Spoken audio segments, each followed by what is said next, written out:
Okay, let's take a look at a featured pair here for the week ending March the 26th, 2010. It turns out to be the euro dollar. The reason why we chose the euro dollar as our featured pair is because we got a fill every day this week. Plus, we got hit pretty hard in the middle of the week, which makes things interesting. Okay, so let's take a look over here at the quick view. Starting out that week there, we took our long. This is the same week where our Aussie and our pound, we went long, double daring it long, and got spanked because it was the wrong type of entry. This, we made the right type of entry by looking for the support. We had the first full house here with the momentum falling down, but not nowhere near exhaustion. We were towards the bottom, and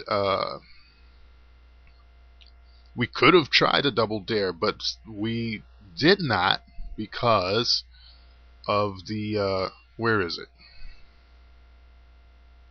The first full house, and we were no longer seeing the S signal. Okay. All right. So let's now. One thing you might want to also notice, though, we could have been legitimate because there was a transitional state there. Okay. However, if you look at the support of 479 puts us right into that ballpark. Remember the rule now with double daring. If you have your support is too close to where you would get stopped out at, there's a good chance that that's where it's going to go to turn around. And sure enough, that's what happened. We took our long at 134.79. It only went maybe another 15, 16 pips or so below that, and it took back off to the top. So we made that move correctly and did well. The next day, we were in position for a double dare short, which went along because first of all, we've got this. Now, this worked against us a little bit. It made it a little scary, but it worked out because, first of all, we're into the shorting positions. There are no Fibonacci numbers for it. We do have a L with our T that gives us the signal. We're nearby on the transitional move, so we reverse where we're going and we do that, and man, it was a beautiful thing. Then we run into trouble. We ran into trouble. We get a short bottom again in a narrow range with a first full house that's not really a first full house because it was only the move that came from a one day in between the last full house, which is always very risky to do a second first full house again without the right conditions. We did see a double trouble here, but that's not as significant as we would see it if it was in our bias. But we went along with the program for trying to take that move back to the upside and failed. The support was at 134.55, which is where we took it, but it was not enough to hold, and it took us out. Now, does that mean that there was something wrong with QuickView? No. What it simply means is that, by the way, QuickView gave us entries on the pound. It gave us a move that helped compensate the loss. But nevertheless, does that mean there's something wrong with QuickView? No, it does not. It's just because, like we told you, it's not 100% now, is it? If you find anyone claiming 100%, you better run the other way. Anyway, but this is okay. This is good. It's good to see that there's a realistic twist here. You know, we also were looking at the third Fibonacci day of the short move, which also failed, which gave us the strength to say, look, this thing is heading south. So we took another short at 133.75 at the pivot. That was just being in the aggressive mode there. We also saw the 133.90, but we couldn't get it filled, and we went with the 75 because we had the GAN band at 133.79. I'm trying to move faster, and I'm moving too fast now.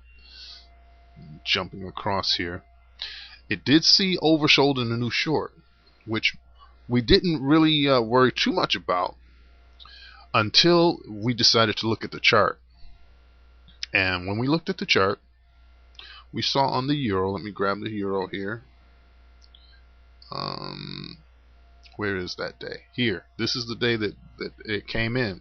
When we looked at this, we found, let me zoom this out so you can see what we saw. You won't get very good particulars, but alright, this was a point at which we found support right here. We see that little you probably can't see it, but it was a Fibonacci extension that we were able to grab from this top to this bottom, the retracement to this extension where we were expecting to see a lot of profit taking, and that's exactly what happened.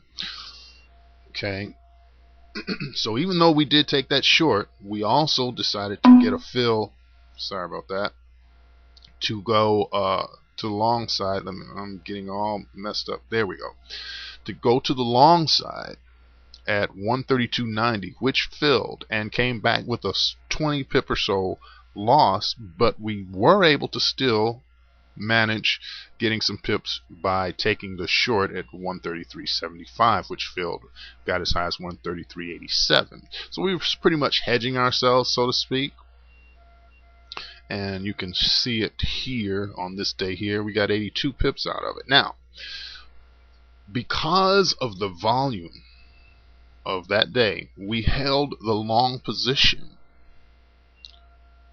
Okay, we took a risk by doing that, but it worked out because we also noticed when that last day came in, we had support at 132.37, and also from the previous days 132.58, which is right underneath the previous day's low. We never even got near the low. As a matter of fact, from the open we just took off. We never dropped, which was fortunate for us because we grabbed a nice 116 pip gain from the 132.93 that we went long for from the previous day, and by holding it. In holding it, we were legitimate to hold it also because we had the 5th Fibonacci day of the trend. And also, the other thing was we were extending in the A column past that of the well, we weren't past it, but we were close enough. But the previous day was at 119, which was one reason why we also took that long at 132.93. It paid off. We remained high on the following day in terms of being overextended. We were bottomed out once again, and we made a good profit. So we ended the week on the euro with a total of 245 pips. Not bad for a week's work.